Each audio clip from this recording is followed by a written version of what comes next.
আজকে যে ঘটনাটা আমি বলবো একটা নিউলি ম্যারিড কাপলকে দিয়ে শুরু হয়েছিল। প্রায় ওদের বিয়ে 6-7 মাস হয়ে গেছে। মেয়েটার না একটা আনক্যানি ফিল স্টার্ট হয়। ও যখন জামা কাপড় চেঞ্জ করতো তোর মনে হতো কেউ ওকে দেখছে। ও সন্ধ্যার দিকে যখন হাঁটতে বেরোতো ও প্রায়শই খেয়াল করতো কেউ যেন একটা পা দুটোকে জড়সড় করে উবু হয়ে বসে রয়েছে ওই মাচাটার উপরে এবং কনস্ট্যান্টলি ওর দিকে দেখছে। ও কথা প্রসঙ্গে তখন বলে, তা এই ঘরটা কি ওই দিদি? বলে হ্যাঁ, এটা তোমার দিদি ভাইয়েরই ঘর। তো তারপরে ও নাকি ওই ঘরে ঢোকে। ওই ব্যালকনিটাতে ও বসে বসে তানপুরা বাজাচ্ছে। ও দেখছে তিতলি এমনি রেওয়াজ করছে, করতে করতে মাঝে ও এটা না, আচ্ছা এরকম করবো, ঠিক আছে, ওই শ্যাডোটার সাথে কথা বলছে। ও রেওয়াজ করে উঠে এসে হাউ হাউ করে কাঁদছে যে হ্যাঁ, ও আমাকে বলেছে ও কি করে মারা গেছে। ও না এটাও চায় না যে আমার আর তোমার মধ্যে কোনো বেবি আসুক। আমি চাই তুইও একটু আমার কষ্টটা ভোগ কর। শুধু আমি একাই কষ্ট ভোগ করবো বল? সেদিন ও তানপুরা বাজাতে বাজাতে এমন একটা রাগ বাজাতে শুরু করছে যেটা খুব মানুষকে ইমোশনাল করে দেয়। দিয়ে মেয়েটা হঠাৎ করে ধারস্বরে চিৎকার করে কাঁদতে শুরু করে, কে তুমি? তুমি চলে যাও, তুমি নিজে টর্চার হয়েছো বলে তুমি নিজে মা হতে পারোনি, তুমি তার জন্য আমার জীবন থেকে সব সুখ কেন কেড়ে নিচ্ছ?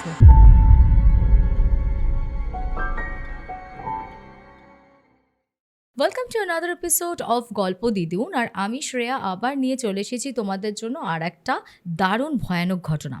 তো আজকে যে ঘটনাটা আমাকে পাঠিয়েছে সে পেশায় একজন অ্যাস্ট্রোলজার বটে, সুরঞ্জিত, আমার খুব ভালো বন্ধু স্থানীয়। কিন্তু আজকে পার্টিকুলারলি ও কিন্তু কোনো নিজের কেস স্টাডি আমাকে বলেনি। ওর এক বন্ধুর ফ্যামিলিতেই একটা ঘটনা ঘটে, অত্যন্ত ভয়ানক সেই ঘটনাটাই আমাদের সাথে শেয়ার করেছে। ওকে, সো আমি ইনসিডেন্টটা তোমাদের সাথে শেয়ার করব। তার আগে চট করে একটা কথা বলে দিই যে তোমরা অনেকেই আছো যারা তারাপীঠে মা তারার কাছে হয়তো অনলাইনে পুজো পাঠাতে গিয়ে অনেক সময় কিন্তু অনেক রকম ফ্রড বা অনেক রকম বিপদের সম্মুখীন হয়েছো। আমাকে অনেক সাবস্ক্রাইবাররা তারা বলে যে দিদি জানো তো, এরকম নাম্বার দেখে আমরা ফোন করলাম, টাকা পাঠালাম, তারপরে ব্লক করে দিয়েছে। তাই এই সমস্যার সমাধানের জন্য আমি এই মুহূর্তে স্ক্রিনে দেখো যে পপটপ নাম্বারটা আছে, সেটা মা তারা সেবা কেন্দ্র। মা তারা সেবা কেন্দ্রের নাম্বারটা আমি শেয়ার করে দিচ্ছি। এটা ভীষণভাবে অথেন্টিক, বহু বছর ধরে তারা তারাপীঠের সাথে যুক্ত রয়েছে এবং অফলাইন অনলাইন যেভাবে তোমরা চাও তোমরা নির্দ্বিধায় ওনাদের সাথে যোগাযোগ করতে পারো। এবং অবশ্যই তোমরা অনলাইনেও পুজো পাঠাতে পারবে আর অফলাইনে গিয়েও যদি কেউ পুজো দিতে চাও সেটাও পারবে। যারা যোগাযোগ করতে চাও তারা কিন্তু অবশ্যই তোমরা এই নাম্বারটাই যোগাযোগ করে নিও। ওকে, এবার আজকে যে ঘটনাটা আমি বলবো সেই ঘটনাটা একটা নিউলি ম্যারিড কাপলকে দিয়ে শুরু হয়েছিল। নিউলি ম্যারিড কাপল রিষড়া আর কোন্নগর। ছেলের বাড়ি হচ্ছে কোন্নগর, মেয়ের বাড়ি হচ্ছে রিষড়া। দুজনে কর্মসূত্রে তাদের বাবারা পরবর্তীতে তাদের গ্রামের বাড়ি অন্যত্র কোথাও হবে, একজনের বোধহয় বর্ধমান, একজনের বাঁকুড়া। তো ছেলেটির বাড়ি হচ্ছে বাঁকুড়ার রাজগ্রামে এবং সেখানে তাদের বিশাল বড় পৈতৃক সম্পত্তি। সেখানে এখনও পর্যন্ত 32 জনের একান্নবর্তী পরিবার রয়েছে। ছেলেটির বাবা কর্মসূত্রে তিনি বোধহয় কোন্নগরে শিফট করেছিলেন এবং তারপর থেকে ছেলেটি ছোটোবেলা থেকেই এখানেই বড় হয়েছে, তার পড়াশোনা, তার স্কুল কলেজ সব কিছুই এখানে। আর মেয়েটি রিষড়াতেই বড় হয়েছে, ওটাই ওদের আদি স্থান সম্ভবত, বা বর্ধমান থেকে হয়তো তারা বিলং করে, পরবর্তীতে কর্মসূত্রে এসেছে এবং তারও সেখানেই বেড়ে ওঠা। তো একটা সার্টেন টাইমের পর কোনো একটি কলেজে গিয়ে তাদের একে অন্যের সাথে দেখা, সেখান থেকে তাদের অ্যাফেয়ার স্টার্ট হয় এবং তারপরে তারা বিবাহিত দম্পতি এই মুহূর্তে। তো এইবার বিয়ের পর প্রথম মেয়েটি কিন্তু কোন্নগরেই ছিল।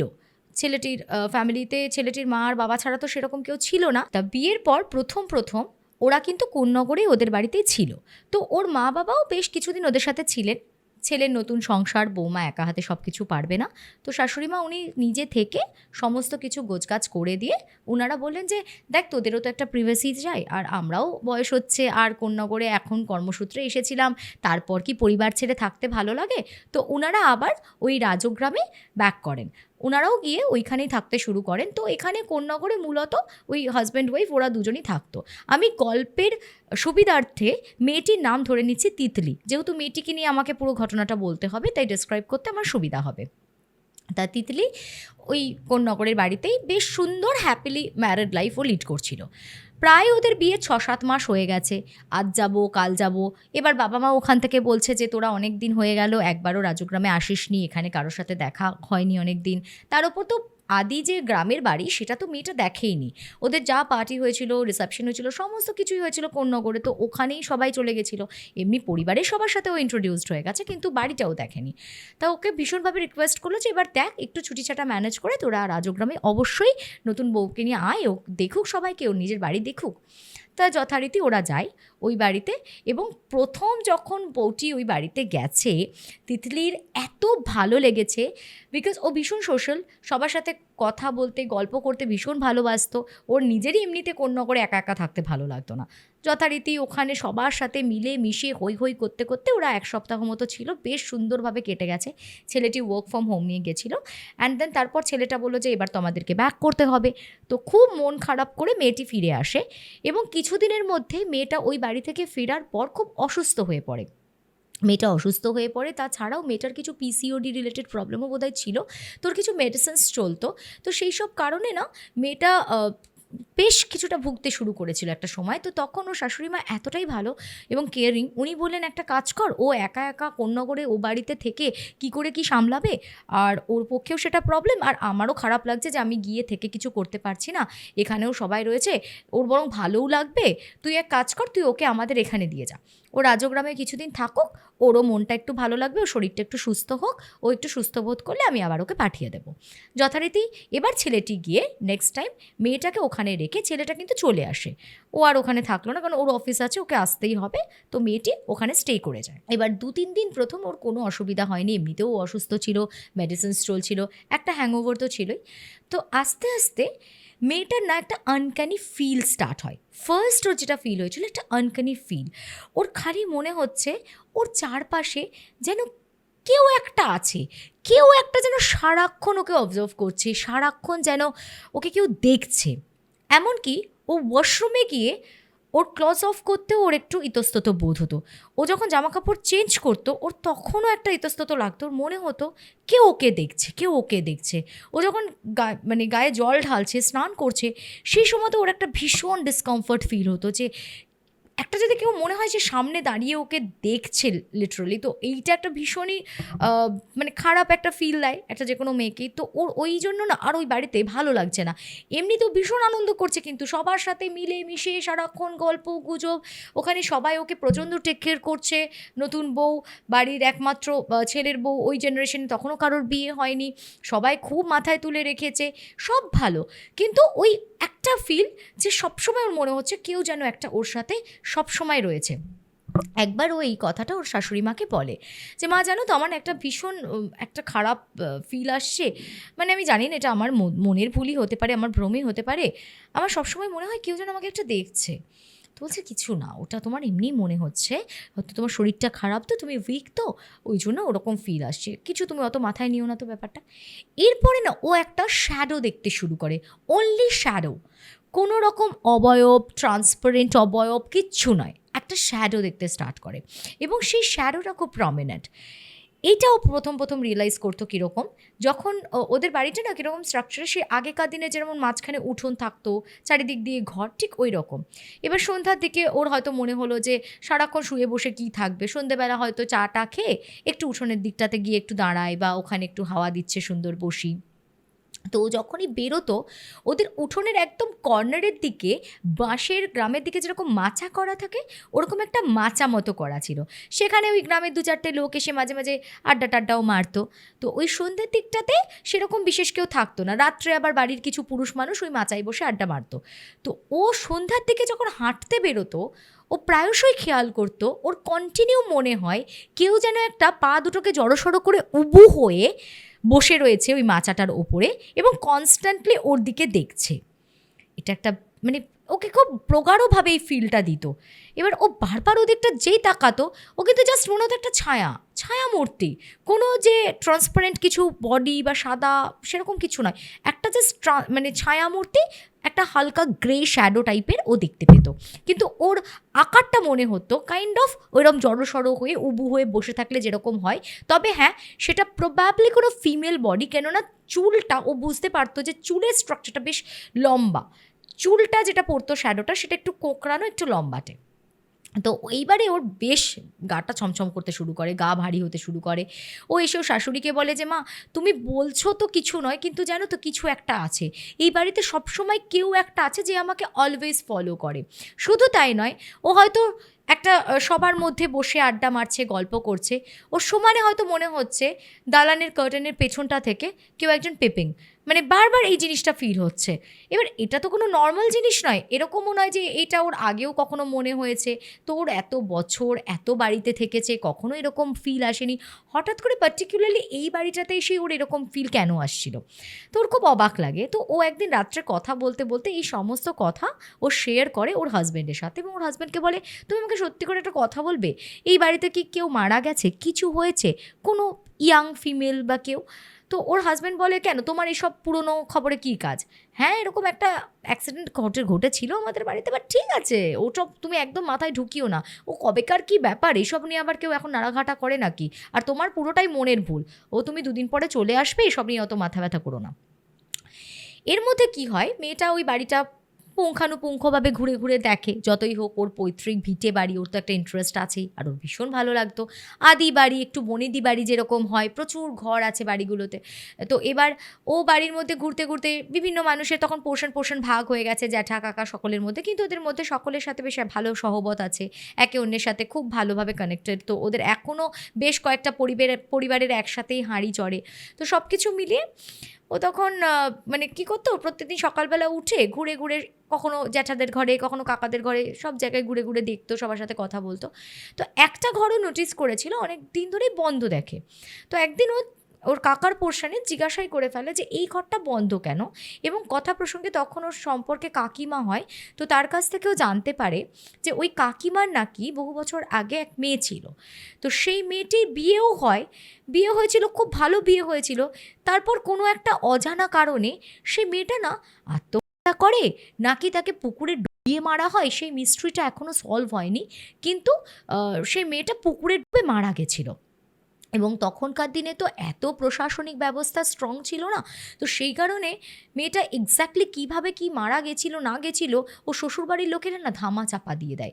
সেই বিষয়টা সম্পর্কে ওরাও বিশেষ জানতে পারেনি খুব ডিটেলসে, কারণ ওরা যাওয়ার আগেই ওরা তড়িঘড়ি বডি তুলে পুরো র্যাপ আপ করে রেখে দিয়েছিল। জাস্ট ওরা গিয়ে কোনোভাবে ওই ফুলে টুলে উঠেছে সেই অবস্থায় বডিটা একবার দেখে, মানে তড়িঘড়ি করে নিয়ে ওটাকে মানে বার্নিং ঘাটে নিয়ে গিয়ে কোনোভাবে দাহ করে দেয়। ওর কাকিমা খুব কথা বলতে বলতে ইমোশনাল হয়ে পড়েন, এবং কাঁদতে কাঁদতে উনি যখন বলেন যে, সত্যি আজও আমি জানি না, জানো তো, আমার মেয়েটার যে কী হলো, আমার মেয়েটাকে কি কেউ মেরে দিল, নাকি আমার মনে হয় ও শ্বশুরবাড়ির লোকের আচরণ দেখে খুবই মনে হয়েছে যে কিছু তো ওর একটা সমস্যা ছিল। আমার মেয়েটাকে না ওরা প্রাণে মেরে দিয়েছে, আমি কোনো ওর বিচার দিতে পারলাম না, আমি কিছু করতে পারলাম না আমার মেয়েটার জন্য।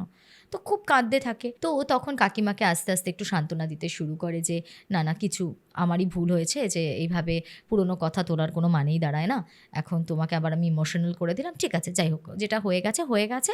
সত্যি এটা তো সত্যিই খুব খারাপ লাগা, এবং এটা সত্যিই খুব অবাক করা যে একটা মেয়ে হ্যাপিলি ম্যারিড, সে বিয়ে করলো, খুব প্রাণোচ্ছল ছিল, তারপর হঠাৎ করে এরকম কেন হলো? সেটা তো বাবা মা প্রশ্নের উত্তরটা না পেলে তাদের মধ্যে তো এই প্রশ্নটা দংশন করবেই না সারা জীবন। তারা আমৃত্যু এই প্রশ্নের উত্তর না পাওয়া পর্যন্ত তাদের মধ্যে একটা সেই সংশয়, সেই ভেতরে এই প্রশ্নটা দানা বেঁধেই থাকবে। তো যাই হোক, ও কথা প্রসঙ্গে তখন বলে, তা এই ঘরটা কি ওই দিদি? বলে, হ্যাঁ, এটা তোমার দিদি ভাইয়েরই ঘর, তুমি যাও না, ওর ঘরে অনেক বই আছে, পুরনো বই খাতা অনেক কিছু আছে, ও খুব গল্পের বই পড়তে ভালোবাসতো, মানে ও খুব শিল্প সংস্কৃতি চর্চা নিয়ে থাকতো। তো তুমি যাও, তোমার যদি ভালো লাগে ওর ঘর থেকে কোনো বই টই নিয়ে পড়তে চাইলে পড়ো। আমি মূলত আমার মেয়ের ঘরে কাউকে যেতে দিই না, কিন্তু সত্যি বলতে তুইও তো আমার মেয়ের মতো, যা, কিছু হবে না। তো তারপরে ও নাকি ওই ঘরে ঢোকে। ঘরে ঢুকেও যখন ঘরটা ঘুরে ঘুরে দেখে, তো সেখানে দেখে যে সত্যিই ও গান গাইতে প্রচণ্ড ভালোবাসতো মেয়েটি। আর তখন হারমোনিয়ামের থেকেও তানপুরার চলটা বেশি ছিল ওইদিকে। তো ও তানপুরা বাজাতো, সেই তানপুরা রাখা আছে, হারমোনিয়াম রাখা আছে, আরও অনেক মিউজিক ইনস্ট্রুমেন্টস কিছু প্লে করতে মেয়েটা বোধহয় খুব পছন্দ করতো। তো প্রচুর ইনস্ট্রুমেন্টস ছিল, প্রচুর বই ছিল, ওর অনেক পুরনো গানের খাতা, সেখানে প্রচুর রাগ লেখা রয়েছে। এরকম মানে ওর ঘরটা দেখে ওর মানে খুব একটা ভালো ভাইব ফিল হয়েছিল যে সত্যি এত সুন্দর, তার মানে ফুটফুটে একটা মেয়ে, কি সুন্দর ও একটা ফ্ল্যাশব্যাকে চলে গেছে, ইম্যাজিনারি ফ্ল্যাশব্যাক, যে নিশ্চয়ই তাহলে এখানে বসেই খাটে বসে সে রেওয়াজ করতো, প্রতিদিন সকালে উঠে হারমোনিয়াম বাজাতো, সন্ধেবেলা তানপুরাতে গলা সাজতো। সত্যি কথা, মানুষের দিন কেটে যায়, মানুষ হারিয়ে যায়, কিন্তু তার পুরনো স্মৃতিগুলো সত্যি মানুষকে কুড়ে কুড়ে খায়। তো যাই হোক, ওখান থেকে একটা নস্টালজিক ফিল নিয়ে ও তো বেরিয়ে আসে। এরপরে আর এই ব্যাপারটাকে ও উচ্চবাচ্য করেনি, কারণ বুঝতেই পেরেছে যেটা খুব একটা সেন্টিমেন্টাল ইস্যু, একটা তরতাজা প্রাণ চলে গেছে বাড়ির, এটা নিয়ে যার সাথেই কথা বলবে তারই আবার মনের মধ্যে সেটা নিয়ে নানান রকমের সংশয় বোধ এমনিতেই ওদের আছে ওর মৃত্যুকে কেন্দ্র করে, তো সেগুলো নিয়ে আবার মন টন খারাপ হবে। তো এই বিষয়গুলো নিয়ে আর কোনো কথা বলেনি। প্রায় 3-4 দিন এরপরে ও ছিল ওখানে, এবং তারপর ওখান থেকে ফিরে চলে আসে। তো এখান থেকে এবার হচ্ছে ঘটনার শুরু।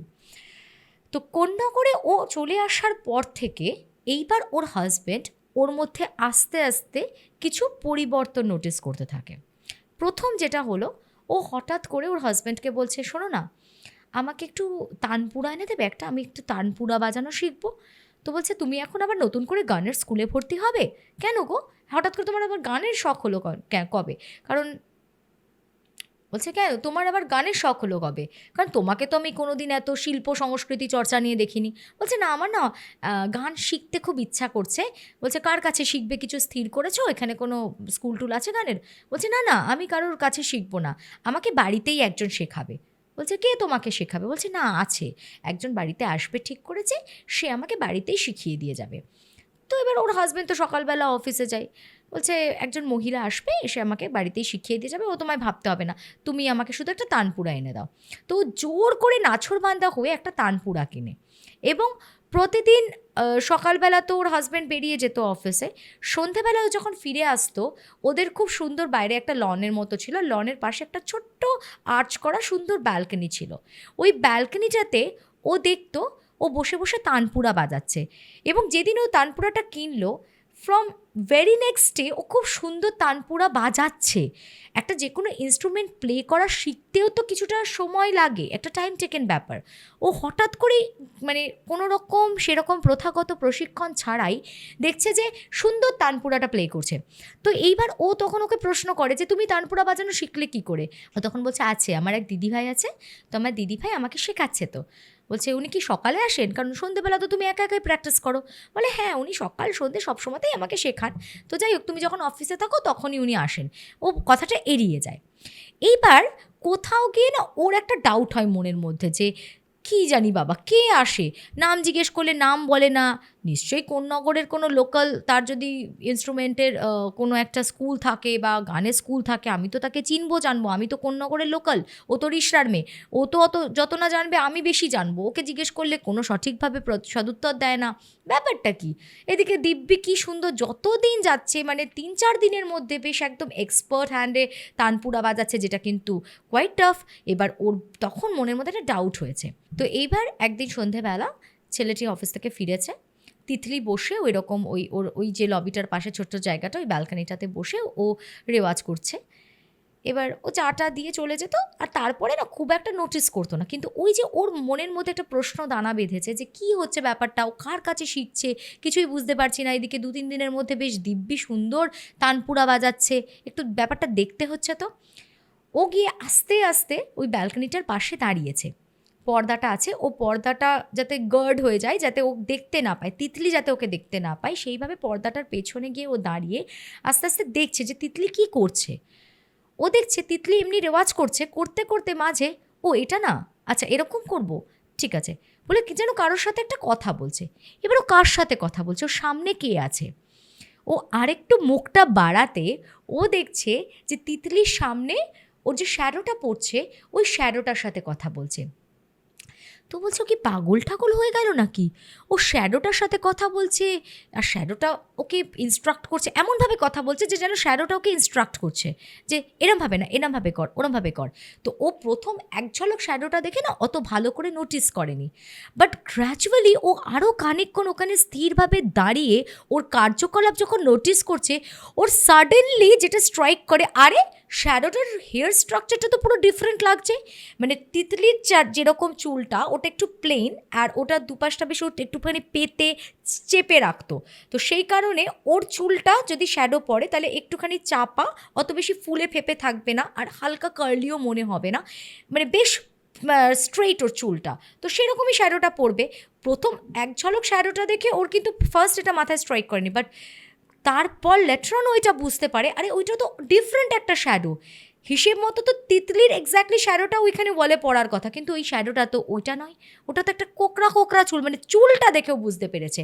না হলে তো এমনি তানপুরাটা শ্যাডোটা পড়েছে ঠিক আছে, এমনি এইভাবে হাত দিয়ে ধরে আছে সেটাও ঠিক আছে, বাট হেয়ার স্ট্রাকচারটা দেখছে ডিফারেন্ট।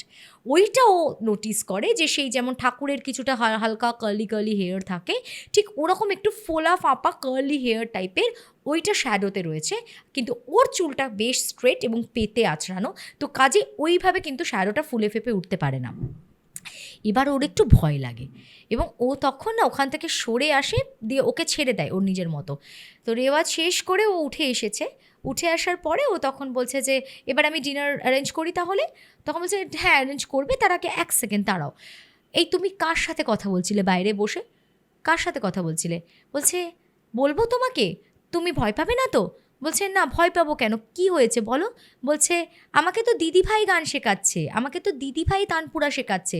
বলছে দিদিভাই গান শেখাচ্ছে, দিদিভাই তানপুরা শেখাচ্ছে? তো এবার ও বলতে থাকে ওর হাজব্যান্ডকে যে কেন, আমাকে তো দিদিভাই শেখাচ্ছে, আর তুমি জানো তো দিদিভাই না সব সময় আমার সাথেই থাকে, দিদিভাই তো আমাদের বাড়িতেই থাকে, তুমি ভয় পাবে না তো আমি তোমাকে বললে এগুলো? তখন বলছে দিদিভাই থাকে মানে কোন দিদিভাই থাকে, আর তোমার সাথে সারাক্ষণ থাকে মানে তুমি তো একাই থাকো বাড়িতে? বলছে না না, আমি একা থাকি না বাড়িতে, তুমি বিশ্বাস করো দিদিভাই থাকে আমার সাথে, ওই জন্যেই তো আগে আমার একা একা ভালো লাগতো না এই বাড়িতে, কিন্তু এখন আমার একটুও বোর লাগে না, দিদিভাই সারাদিন আমার সাথে থাকে, কত ভালো ভালো গল্প করে আমার সাথে, আমরা কত মনের সুখ দুঃখের কথা শেয়ার করি, তারপর সন্ধেবেলা তুমি আসার পরে আমি যখন রেওয়াজ করতে বসি তখন দিদিভাই আমাকে তানপুরা বাজানো শেখায়, আমাকে সকালবেলা গান গাওয়া শেখায়, আর জানো তো যদি কোথাও ভুল করে দিদিভাই আমাকে সেগুলো রেকটিফাই করে দেয়, এটা না ওটা সেগুলো সব বলে দেয়। কোনো অবাক দৃষ্টিতে তিতলির দিকে তাকিয়ে বলছে এই তিতলি তোমার কি মাথা টাথা খারাপ হয়ে গেছে? তো বলছে কেন, মাথা খারাপ কেন হবে, আমি সত্যি বলছি দিদিভাই থাকে আমার সাথে, তোমার বিশ্বাস হচ্ছে না তো?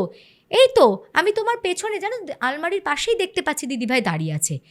আর ছেলেটা না জাস্ট আলমারিটার সামনে বসেছিল, ও যেই আঙ্গুলটা এরমভাবে পয়েন্ট করে বলেছে ওই তো তোমার পেছনে আলমারির পাশেই তো দিদিভাই দাঁড়িয়ে আছে, ছেলেটা এরকম তড়াক করে উঠে দাঁড়িয়ে পেছনের দিকে জাস্ট তাকিয়ে দেখছে কিচ্ছু নেই, অবভিয়াসলি ও কিছু দেখতেও পায়নি এতদিন ধরে, এবং মেয়েটা কন্টিনিউ বলে যাচ্ছে মা তুমি দেখতে পাচ্ছ না, ওই তো তোমার পেছনেই দিদিভাই দাঁড়িয়ে আছে, দিদিভাই হাসছে, দিদিভাই খুব মজা পেয়েছে তুমি ভয় পেয়েছো দেখে, দিদিভাই হাসছে।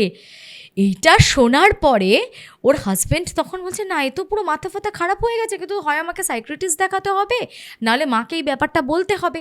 তো ও ওর মাকে ফোন করে বলছে জানো ওখান থেকে আসার পর তিতলি হঠাৎ বলল তানপুরা কিনবে, তারপরে হঠাৎ করে এখন বলা শুরু করেছে ওকে নাকি কোনো এক দিদিভাই দিদিভাই করছে, সে ওকে গান শেখাচ্ছে এবং তার সাথে ওর নাকি সারাদিন থাকে তার সাথে।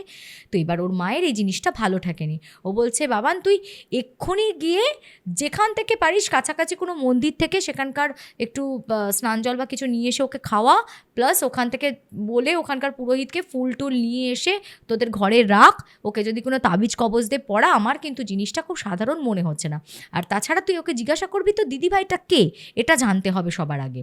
তো এরপর পরদিন সকালবেলা উঠে ও ইচ্ছা করে ওকে মানে জাস্ট ওর কাছ থেকে হয়তো কিছু কথা বা কিছু ইনফরমেশন জানার জন্য ওকে ইচ্ছা করে বলছে যে কী গো তোমার দিদিভাই এখন কি করছে, তুমি তো ব্রেকফাস্ট করছো, তোমার দিদিভাই সকালবেলা উঠে কিছু খেয়েছে? তখন হঠাৎ করে বলছে কি জানি সকাল থেকে তো দিদিভাইকে দেখতে পায় না, তুমি বেরিয়ে যাওয়ার পরই তো দিদিভাইকে দেখতে পাই, এখনও জানি না দিদিভাই কোথায়, দেখি তুমি চলে গেলে দিদিভাই চলে আসবে, তারপর আমরা বসে বসে গল্প করব। তো বলছে তোমার দিদিভাইয়ের নাম কি? বলছে ও মা দিদিভাই কি আমার নাকি, দিদিভাই তো তোমার, তো তুমি জানো না ওর নাম? বলছে আমার দিদিভাই মানে কে? বলছে কেন, ওই তো তোমারই তো খুড়তো তো বোন হয় সে সম্পর্কে। এইবারে না ওর মাথাটা পুরো ঝনঝন করে উঠেছে, বলছে কি বলছো তুমি? বলছে হ্যাঁ, আমি তোমার কাকিমার কাছ থেকেই প্রথম তোমার এই দিদিভাইয়ের ব্যাপারে জেনেছিলাম, তারপরে তো পরবর্তীতে শুনেছি যে দিদিভাই কোনোভাবে মারা গেছে, কিন্তু জানি না গো কীভাবে মারা গেছে। দিদিভাই তো হেসে খেলে কত রকম গল্প করে, দিদিভাই কত জায়গায় ঘুরে বেড়ায়, কত দূর দেশ বিদেশের গল্প করে আমাকে। আমি না একদিন দিদিভাইকে জিজ্ঞাসা করবো যে দিদিভাইকে কি ওরা কেউ মেরে দিয়েছিল? সেদিন তোমার কাকিমা না খুব কাঁদছিল আর বলছিল কি যে নিশ্চয় আমার মেয়েটাকে কেউ মেরে দিয়েছে। আমি না দিদিভাইকে এটা জিজ্ঞাসা করব যে কী হয়েছিল দিদিভাইয়ের সাথে। তো এইবারে ও তো আরও ভয় পেয়ে যায় এবং সেই মেয়েটির নাম, মেয়েটার বিবরণ পর্যন্ত ও একদম পুঙ্খানুপুঙ্খভাবে দিচ্ছে। এবং আস্তে আস্তে ও একটা কথা বলে যে জানো তো, আমি প্রথমে না দিদিভাইকে বুঝতে পারতাম না কেমন দেখতে, সে কীরকম স্ট্রাকচারের, প্রথমে আমি শুধু একটা শ্যাডো দেখতে পেতাম, এখন কিন্তু আস্তে আস্তে আমি দিদিভাইকে সম্পূর্ণ দেখতে পাই, দিদিভাইকে আমি পুরোপুরি দেখতে পাই। ও আমার কাছে এসে বসে, আমরা কথা বলি, আমাকে ও গান শেখায়।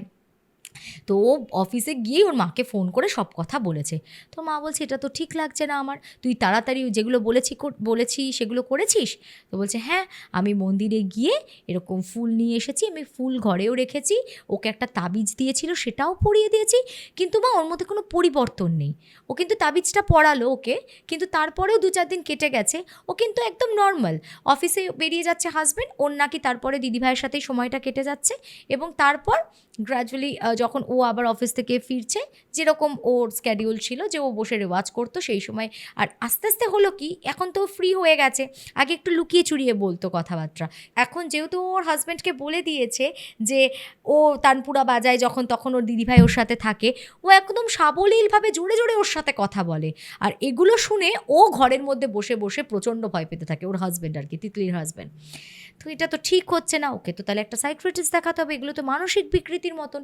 কিন্তু আবার এমন কিছু কথা, এমন কিছু ইনফরমেশনও শেয়ার করে যেগুলো না তিতলি জানার কথা না। একদিন হঠাৎ করে বলছে কি, বাবা তোমার দিদিভাই তো বললো তুমি নাকি ছোটোবেলায় খুব দুষ্টু ছিলে, একবার নাকি পুকুর পাড়ে গিয়ে সেই কাদা মাটি মেখে খেলতে গিয়ে সেই ডুবে যাচ্ছিলে, তারপর কোনোভাবে দিদিভাই তোমাকে বাঁচিয়েছিল, এরকম নানান ছোটোবেলার কথা বলতে থাকে। এবার এগুলো এত ছোট ছোট ডিটেলিং, খুব স্বাভাবিকভাবেই ও বলছে যে কোনো কথা প্রসঙ্গেও এইসব কথা উঠবে না, এবং এত তো ওর পক্ষে জানাও সম্ভব না, বাড়িতে নতুন বউ, তাহলে ওকে এত ইনফরমেশনটা দিচ্ছে কে?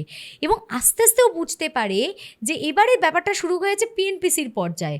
হ্যাঁ, তোমার জেঠিমা তো ভালো না, তোমার জেঠিমা তো তোমার কাকিমাকে একদম পছন্দ করতো না বিয়ের পর থেকে এসে, তোমার জেঠিমা তোমার কাকিমার সাথে এই করেছিল, বাবা যখন জেঠিমার হাতে হেঁসেলের দায়িত্ব ছিল কাকিমাকে তো খেতেই দিত না, কাকিমাকে একটা মাছ দিছে, একটা পোড়া সেই গাদার মাছ দিত, নিজেরা সব পেটির মাছ খেত, আমার যখন দিদিভাই পেটে ছিল, এইভাবে মানে ওকে এক্সপ্লেন করে করে বলছে যখন দিদিভাই পেটে ছিল কাকিমার তখন কম কষ্ট হয়েছে, কাকিমাকে খেতে দেয়নি, তোমার জেঠিমারাও খুব অত্যাচার করেছে। তো বলছে তুমি এই সব কথা কোথা থেকে জানতে পারছো? মানে এই কথাগুলো তো এত বছর পর বাড়ির বউয়ের সাথে সেইভাবে কখনো জেঠিমা কাকিমারা থাকেও না, আর কেউ এই সমস্ত গল্প করবেও না, মানে এগুলো নাকি সব ওকে ওই দিদিভাই বলে। তো এইবার ও যখন দেখছে এরকম প্রতিনিয়ত নিত্য নতুন এরকম কথা বলতে থাকে, তো একদিন ওর হাজব্যান্ড ওকে বলে তুমি জিজ্ঞেস করো তো, যখন এত কথাই তোমাকে ও বলছে যে দিদিভাই কী করে মারা গেছিলো, তো তারপরে তখন নাকি একদিন ও জিজ্ঞাসা করেছে ওই শ্যাডোটাকে, এবং শ্যাডোটার সাথে কিন্তু থাকতো, রীতিমতো থাকতো, ওই শ্যাডোটা নাকি ওর সাথে সবসময় থাকতো, এবং ওটা ও যেটা বলছে যে ক্রমশ ওটা শ্যাডো নয়, ওটা আস্তে আস্তে একটা অবয়ব ধারণ করেছিল, কিন্তু মেয়েটাকে পুরো দেখতে পেত। ওকে বেশ কয়েকবার সাইকিয়াট্রিস্টের কাছে নিয়ে যায়, ওকে যখন সাইকিয়াট্রিস্টের কাছে নিয়ে যাওয়া হতো ট্রিটমেন্ট করেছিল, ওষুধ দিয়েছিল, কিন্তু উনিও বলেছিলেন যে না ওর মধ্যে কিন্তু সেরকম কোনো মানসিক বিকৃতি নেই, ওর নিশ্চয়ই কিছু একটা দেখতে পাচ্ছে বা কিছু একটা তো ঘটছে ওর সাথে, নাহলে ও কিন্তু এরকম বলবে না, ও কিন্তু সম্পূর্ণ সুস্থ। তাও উনি কিছু মেডিসিনস দিয়েছিলেন, তো সেগুলোও চলছিল বেশ কিছুদিন ধরে, কিন্তু তাতেও ওর মধ্যে কোনো পরিবর্তন নেই, ও কিন্তু সবসময় বলতো দিদিভাই আমার সাথে থাকে। আচ্ছা, এরপর যখন ওর হাজব্যান্ড ওকে একটু জোর করে যে তুমি একটু জিজ্ঞাসা করবে তো কীভাবে মারা যায়, ও কি জলে পড়ে গেছিলো, পুকুরে ডুবে মারা যায়, না কেউ কি ওকে মেরে দিয়েছিল, কী ঘটেছিল ওর সাথে। তো এইবার একদিন ও সন্ধেবেলা রেওয়াজ করতে বসেছে, বলছে ঠিক আছে আজকে সন্ধেবেলা আমি রেওয়াজে বসলে আমি দিদিভাইকে জিজ্ঞেস করে এসে তোমায় বলবো। ও রেওয়াজ করে উঠে এসে হাও হাও করে কাঁদছে, ওর হাজব্যান্ডকে জড়িয়ে ধরে তিতলি বলছে সত্যি দিদিভাই বড্ড কষ্ট পেয়েছে, বড্ড কষ্ট পেয়েছে। তো বলছে কেন, কি হয়েছে, দিদিভাই তোমায় বলেছে ও কী করে মারা গেল? তো তখন ওই মেয়েটি বলে যে হ্যাঁ ও আমাকে বলেছে ও কী করে মারা গেছে। ওর বিয়ে হয়েছিল, খুব ভালো ঘর-বর সব কিছুই ছিল। কিন্তু ও তো মিউজিক প্রচণ্ড ভালোবাসতো। আর ওর শ্বশুরবাড়ির সব দিক থেকেই খুব ভালো হলেও তারা ফাইন্যান্সিয়ালিও খুব স্টেবল ছিল।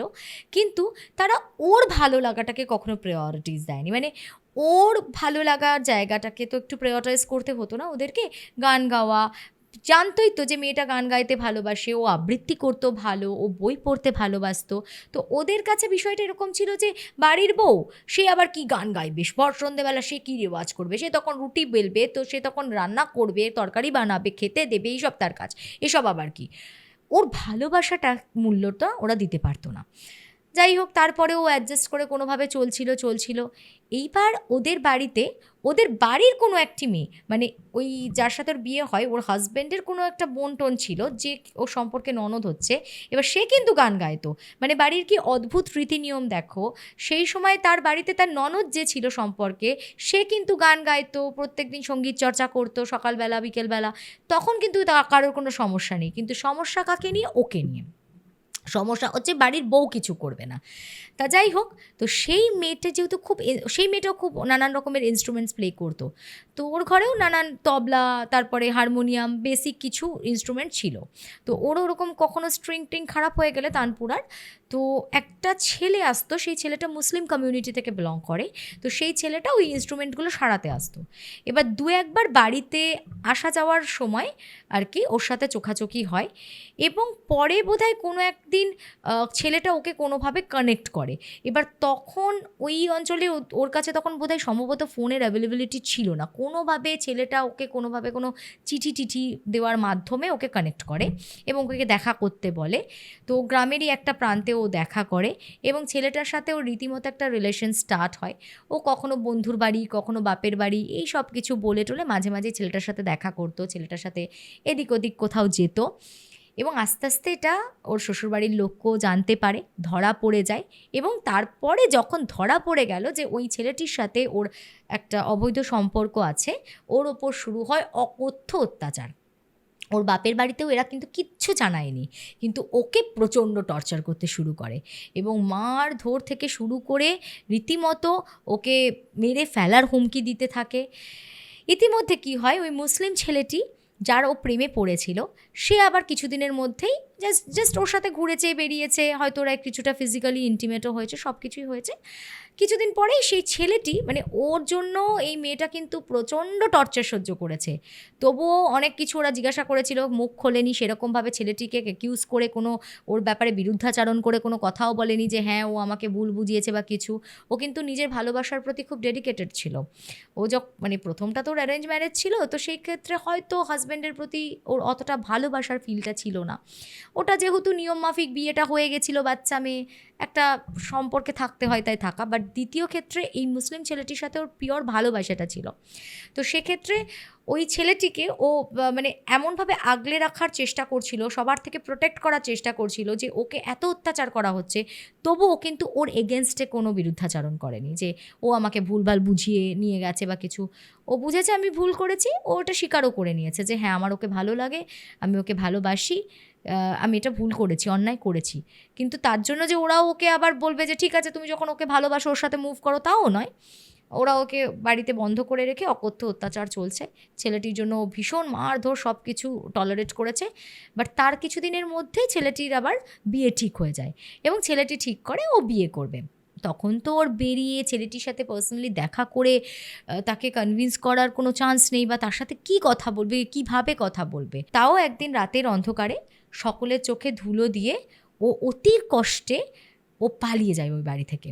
দিয়ে সামহাও ওই ছেলেটির বাড়িতে গিয়ে নক করে ছেলেটির সাথে পার্সোনালি দেখা করতে যায় এবং ছেলেটিকে বলে যে তুমি বিয়ে করছো, আমি খবর পেয়েছি তুমি বিয়ে করছো। বলছে তোকে কে বললো?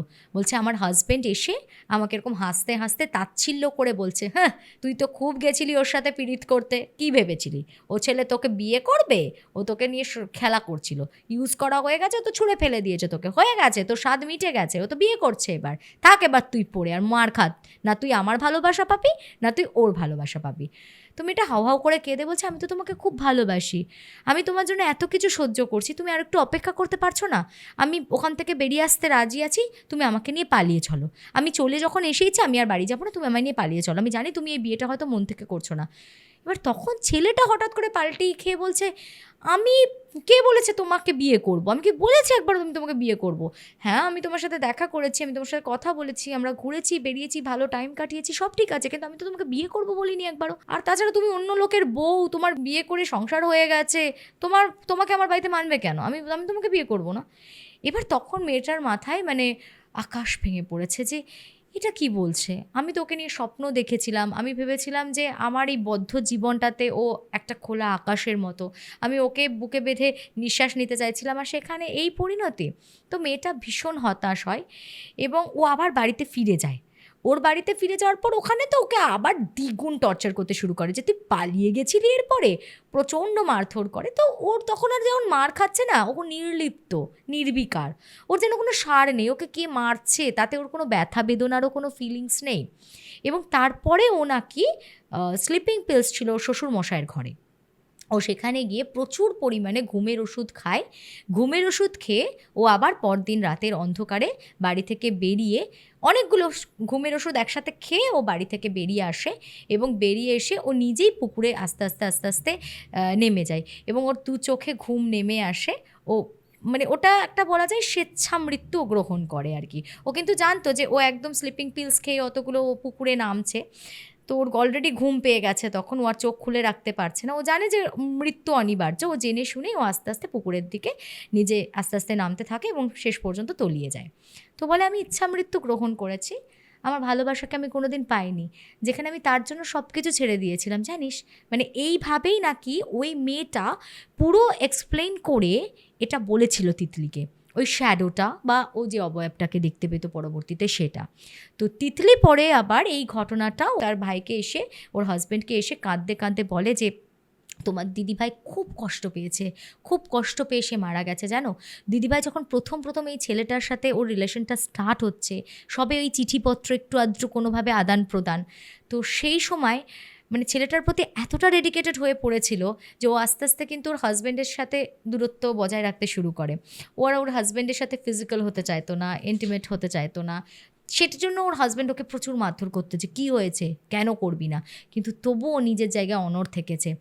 অনেক কষ্ট, অনেক অত্যাচার সহ্য করেও ও কিন্তু নিজেকে শেয়ার করেনি, জাস্ট বিকজ ও ওই ছেলেটার প্রতি ডেডিকেটেড ছিল, ওকে মানে ওর লয়্যালটি থেকে ও সেটা করতে পারেনি। তো ফাইনালি যেটা হয় যে ছেলেটা যখন ওর সাথে প্রতারণা করে, ও যখন বুঝতে পারে ও ভুল মানুষকে বিশ্বাস করেছে, তখন ও স্বেচ্ছায় মৃত্যুবরণ করে।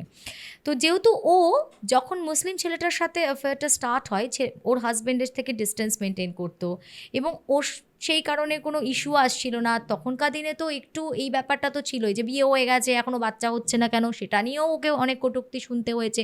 যে কদিন ওর ব্যাপারটা জানাজানি হয়নি, রিলেশনশিপটা চলছে কিন্তু বাড়িতে কেউ জানে না, তারা তো জানে যে হাজব্যান্ডের সাথে রেগুলার ও রয়েছে, ওর রিলেশন আছে, তাহলে বাচ্চা হচ্ছে না কেন, সেগুলো নিয়েও প্রচুর কটাক্ষের শিকার হয়েছে, কিন্তু তবুও মুখ বুজে থেকেছে।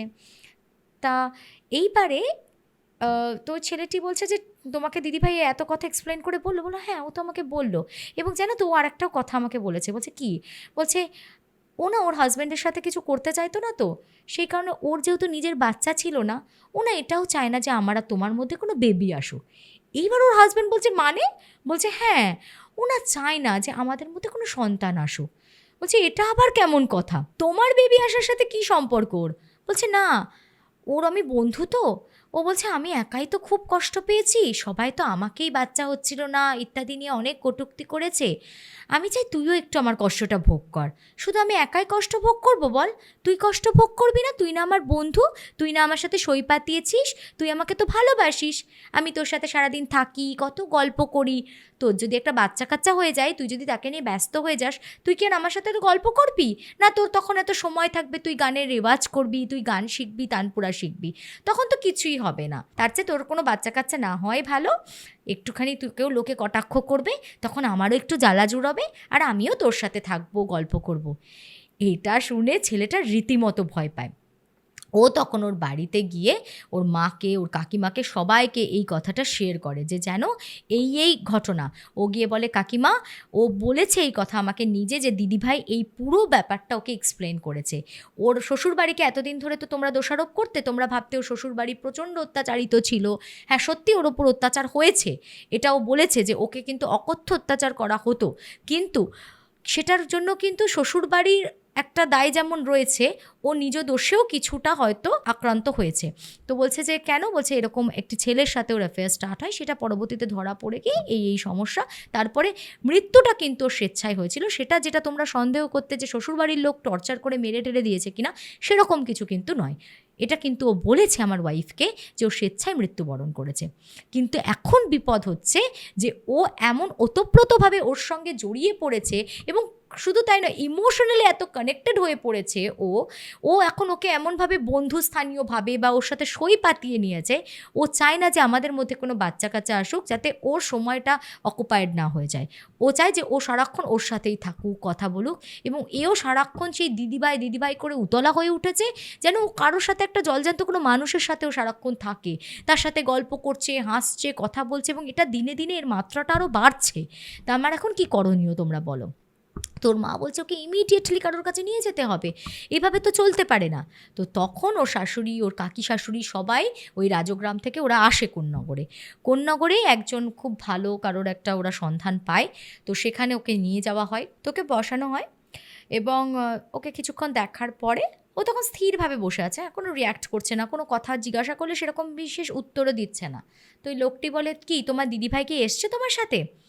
তখন ও না একবার খালি একটুখানি বিস্ফোরিত দৃষ্টিতে তাকিয়ে বলছে, তা আসবে না, তোমরা এটা ঠিক করছো না, তোমরা চেষ্টা করছো না, দিদিভাইকে আমার থেকে আলাদা করে দেওয়ার চেষ্টা করছো না, কিন্তু দিদিভাই আমাকে ছেড়ে কোথাও যাবে না। ওই তো দিদিভাই ভেতরে ঢোকেনি, তোমার ঘরের বাইরেটাই দিদিভাই দাঁড়িয়ে রয়েছে, কিন্তু দিদিভাই আমাকে বলেছে ও আমাকে ছেড়ে কোথাও যাবে না। তখন বলছে, কিন্তু তুমি কি এটা জানো যে তোমার দিদিভাই যদি তোমার সাথে থাকে, তাহলে সে কিন্তু তোমাকে কোনোদিন মা হতে দেবে না, তুমি কিন্তু কোনোদিন মাতৃত্বের স্বাদ অনুভব করতে পারবে না। যেহেতু ও পায়নি সেটা, ওর কিন্তু একটাই মনের ইচ্ছা যে ও সারাক্ষণ তোমার সাথে থাকবে বন্ধু হয়ে, কিন্তু ও তোমাকে কখনো মাতৃত্বের স্বাদ অনুভব করতে দেবে না।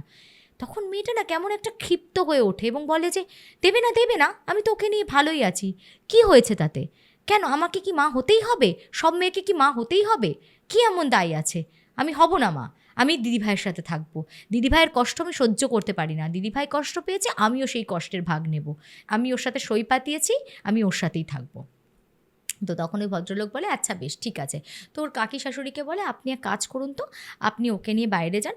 দিয়ে ওর শাশুড়ি মাকে বলে, শুনুন আমাকে কিছু কাজ করতে হবে।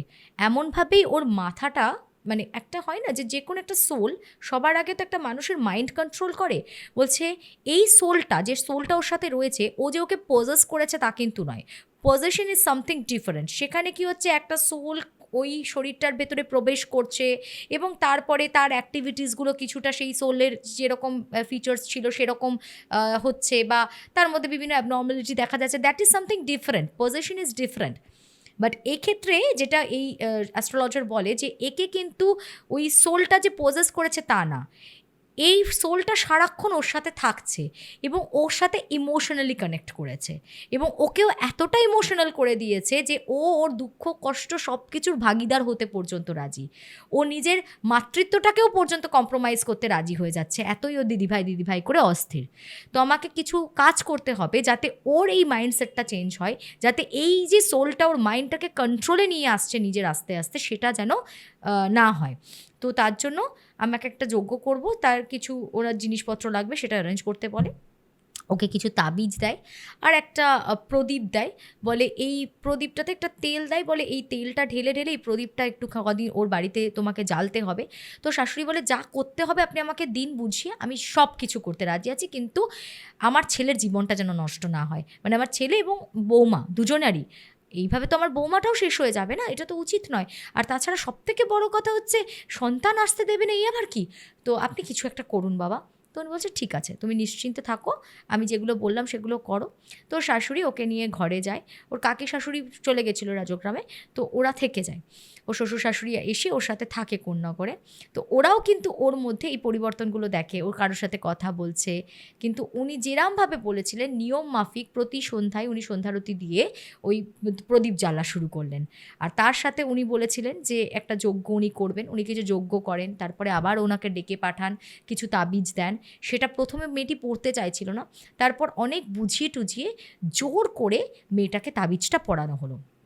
এবার তাবিজটা পড়ানোর 24 ঘন্টা পর, মানে একটা দিনের মাথা থেকে হঠাৎ মেয়েটার মধ্যে একটু ইমোশনাল চেঞ্জেস আবার দেখা যাচ্ছে।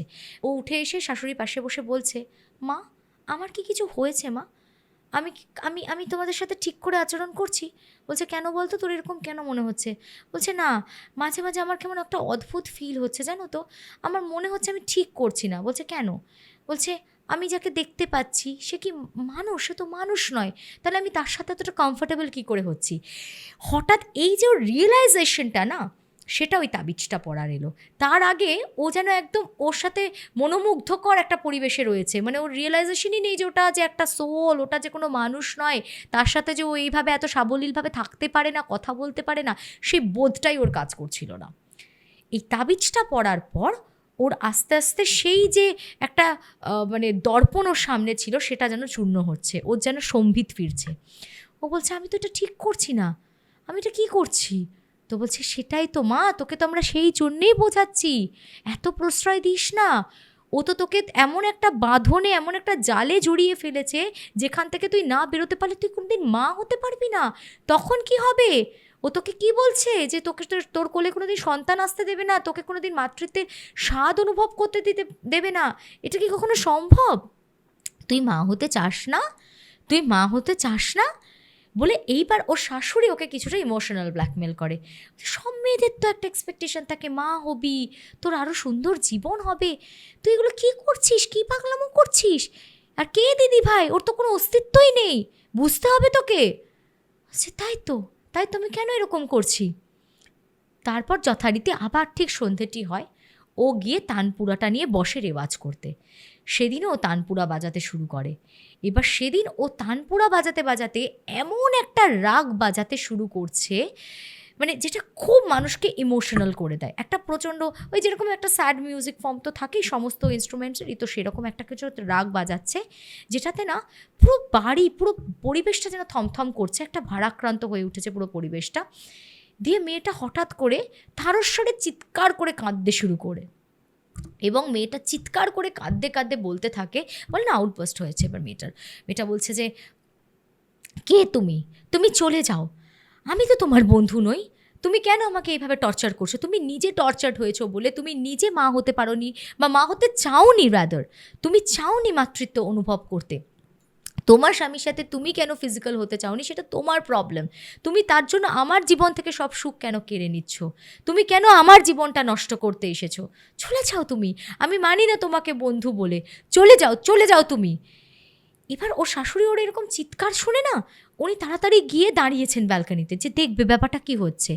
ওর শাশুড়ি যে দৃশ্যটা দেখে, যে মেয়েটা হাউ হাউ করে বসে বসে বসে বসে কাঁদছে, ওর টানপুরা সব পাশে রেখে দিয়ে, এবং ও চিৎকার করে বলছে, চলে যাও তুমি, চলে যাও দিদিভাই, তুমি চলে যাও, এত বড় সর্বনাশ আমার করো না, তুমি কেন আমাকে কোনো মাতৃত্বের সুখ অনুভব করতে দেবে না বলছো? তোমার কি চাই? কেন আমি তোমার কষ্টের ভাগ নিতে যাব? আমি তো তোমাকে চিনিও না, আমি তো কখনো তোমাকে দেখিও নি, চলে যাও তুমি, আমার জীবন নষ্ট করো না। এবার ওই দিকে ফুপিয়ে ফুপিয়ে কাঁদছে, ও শাশুড়ি দেখছে দেওয়ালে যে শ্যাডোটা পড়েছে, সেই শ্যাডোটা ও শাশুড়িও বুঝতে পেরেছে, আইডেন্টিফাই করতে পেরেছে যে চুলের প্যাটার্নটা যেহেতু সম্পূর্ণ ডিফারেন্ট, একদম কোকড়া কোকড়া থোকা থোকা চুল, ঠিক যেরকম ছিল হচ্ছে ওর ওই কুর্তুতো বোনটার। তো শাশুড়ির একটু চিনতে অসুবিধা হয়নি, কারণ সে তো সম্পর্কে বোধহয় ওর জেঠিমা হচ্ছে। তো ও বুঝতে পারে যে সেই মেয়েটি, যে ওদের বাড়ির যে মেয়েটি মারা গেছে, সেই মেয়েটি পুরো মনে হচ্ছে ওই শ্যাডোটা, এবং সেই শ্যাডোটাও না ফুপিয়ে ফুপিয়ে কাঁদছে। ও ফুপিয়ে ফুপিয়ে কাঁদছে, আর ওই শ্যাডোটা দেখে মনে হচ্ছে যে ওই শ্যাডোটাও যেন ফুপিয়ে ফুপিয়ে খুব কাঁদছে। এবার তারপরে ওর শাশুড়ি হতবাক হয়ে গেছে, একটা প্রচণ্ড তীক্ষ্ণ কান্নার শব্দ, মানে একটা খুব তীক্ষ্ণ আওয়াজ, মানে একটা প্রচণ্ড কষ্টের আর্তনাদ, মানে কোনো একটা জিনিস চাইছে না তবু যেন টেনে ছেড়ে বেরিয়ে যাচ্ছে, এরকম কিছু একটা আর্তনাদ একটা শুনতে পায়। এবং কিছুক্ষণ পরে দেখে যে ওনার যে বৌমা, সে না ফেইন্ট হয়ে পড়ে গেছে। অজ্ঞান হয়ে কাঁদতে কাঁদতে পড়ে যায়। তো ওকে তুলে যখন চোখে মুখে জল টল দেওয়া হয়, ও একটু তখন সুস্থ বোধ করছে। যখন ওর সম্বিত ফেরে তখনও ও কিন্তু অলরেডি ফুপিয়ে যাচ্ছে, কাঁদছে। দিয়ে তখন ও শাশুড়ির দিকে তাকিয়ে একটা ব্ল্যাঙ্ক দৃষ্টি দিয়ে বলছে, মা জানো তো দিদিভাই চলে গেল, দিদিভাই আমাকে ছেড়ে দিয়ে চলে গেল। দিদিভাই বলল, ঠিকই তো, আমি অন্যায় করছি তোর সাথে, আমি তো থাকতে পারি না তোর সাথে এভাবে, আমি তো কষ্ট দিতে পারি না তোকে, তুই মা কেন হবি না, তুই তো মা হবি, দিদিভাই চলে গেল আমাকে বলে, দিদিভাই চলে গেল বলে খুব কাঁদতে থাকে। তো যাই হোক, তারপর এই সিচুয়েশানটা ওরা ওভারকাম করে, আস্তে আস্তে 1-2 মাসের মধ্যে ও কনসিভ করে এবং ওর পরে একটা ফুটফুটে কোল আলো করে মেয়েও হয়েছে। তো ওই যে সোলটা ছিল, ইট ওয়াজ অ্যাকচুয়ালি গুড সোল, এটা খুব ভালো একটা সোলই ছিল। তো পরে এটা যে তান্ত্রিকের কাছে ওরা গেছিলো, উনি বলেন যে যখন এই মেয়েটি বিয়ে হওয়ার পর ওই বাড়িতে প্রথম পা রেখেছে না, সেও তো একটা নববিবাহিত ছিল, বা হয়তো কিছুদিনই হয়েছিল কি বিয়ে হয়েছে, এই মেয়েটির সাথে অনেকটা সেম এজের। তো ওই মেয়েটা না ওই রকম তার অকাল মৃত্যু হওয়ার পর বা স্বেচ্ছায় মৃত্যুগ্রহণ করা পরেও সে কখনো তার বাড়ির মায়া ত্যাগ করতে পারেনি। ওই মেয়েটার সোলটা প্রচ্ছন্নভাবে হয়তো বহু বছর ধরেই কিন্তু ওই বাড়িতে থেকে গেছিল। এবার বহু বছর পরে ওর রুমে যখন এই বউটা ঢুকেছে, এক তো এর নতুন বিয়ের জল গায়ে, তার মধ্যে একই বয়সী মোটামুটি দুজনে, তো কোথাও না ওই সোলটা ওকে কানেক্ট করে। এবং কোনোদিনই কিন্তু সোলটা ওর ক্ষতি করবে বলে, শারীরিক ক্ষতি করবে বলে ওকে কিন্তু পজেস করেনি, কিন্তু ওর সাথে ওকে দেখা দিত, ওর প্রথম প্রেজেন্সটা বোঝাতো, তারপর আস্তে আস্তে ওর সাথে কমিউনিকেট করা স্টার্ট করে এবং আস্তে আস্তে ওকে ইমোশনালি কানেক্ট করে নেয়। এবং ও চাইছিল ওর সাথে যাতে ও থাকতে পারে। আমৃত্যু হয়তো ওকে যদি এইভাবে ওরা দূরীভূত না করতো, ওই সোলটা ওর সাথে থাকতো, কিন্তু কোনো হয়তো ক্ষতি করতো না। বাট ক্ষতির মধ্যে একটাই হয়তো হতো, সেটা হচ্ছে কোনোদিন ওকে মা হতে দিত না, কিন্তু ওকে কিন্তু ফিজিক্যালি কোনো ড্যামেজ করতো না, যে ওর শরীর খারাপ হবে বা ওর মৃত্যু ঘটবে এরকম কিছু কিন্তু ঘটতো না।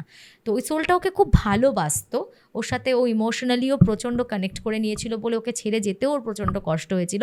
কিন্তু বিকজ ওটাও কিন্তু একটা গুড সোল, তো যখন ও নিজে থেকে এই কথাটা বলে ওকে যে কেন তুমি আমায় মা হতে দেবে না, যখন ওই সোলটাকে ও রিয়েলাইজ করায় যে তুমি এটা ভুল করছো, অন্যায় করছো, আমার মধ্যে কিন্তু মাতৃত্বের খিদেটা আছে এবং আমি সেটা ডিজার্ভ করি, আমি কেন এই স্বাদটা অনুভব করব না, তো সেখানে সেই সোলটা কিন্তু অতি সহজেই ওকে ছেড়ে চলে যায়। এই রিয়েলাইজেশনটা ওর মধ্যে আনা যাচ্ছিল না যতক্ষণ ওই তাবিজটা দেওয়া হয়েছিল। তাবিজটা পড়ার পর আস্তে আস্তে কিন্তু ওই মাথাটা ওর যে একদম আউট অফ কন্ট্রোল চলে গেছিলো, সেই জায়গাটাকে আবার কন্ট্রোল করে এনে ওই মেয়েটাকে দিয়েই কিন্তু এক প্রকার বলা যেতে পারে ওই সোলটাকে ওর থেকে ডিসকানেক্ট করা হয় আবার। সো ভেরি ডিফারেন্ট স্টোরি, একদম অন্য রকমের একটা ঘটনা ছিল, যেটা হয়তো আর 5টা সাধারণ ভূতের গল্পের থেকে অনেকটা ডিফারেন্ট। তো আমার কখনো কখনো মনে হয় যে এত নেগেটিভ থিংস, ভূত মানেই এত আতঙ্ক, সবসময় মনে হয় একটা ভয়ানক কিছু, এই রক্ত খেয়ে নিচ্ছে, এই কাঁচা মাংস ইত্যাদি, এই প্লটগুলো বেশি থাকে। তো এই সবের মাঝেও কখনো কখনো এরকম একটু ভালোবাসার গল্প, একটু ইমোশনালি কানেক্ট করার মতো স্টোরি শুনতে কিন্তু বেশ মনোরম লাগে। তো আজকের ইনসিডেন্টটা সেরকমই একটা ঘটনা ছিল, যেটা হয়তো আর 5টা ঘটনার থেকে অনেকটাই আলাদা। তো এই মুহূর্তে তোমাদেরও নিশ্চয়ই মনে হচ্ছে যে আমাদের স্টকে তো আছে এরকম বেশ কিছু ঘটনা, যেগুলো আমরা চাইলে তো শ্রেয়াদিকে শেয়ার করতেই পারি। তো তারা আর দেরি করো না, স্ক্রিনে পপটপ নাম্বারটাতে চটপট আমাকে কানেক্ট করো, আর তোমাদের স্টকে যা সুন্দর সুন্দর ঘটনা আছে আমাকে পাঠিয়ে দাও। আমিও নিশ্চয়ই চেষ্টা করব, একদম যতটা পারবো জাস্টিস করব, ঠিক করে ন্যারেট করার চেষ্টা করব সেই স্টোরিগুলো। এবং আজকের মতো এপিসোডটা এখানেই শেষ করলাম। Thank you so much. Comment করতে ভুলবে না কিন্তু, হ্যাঁ।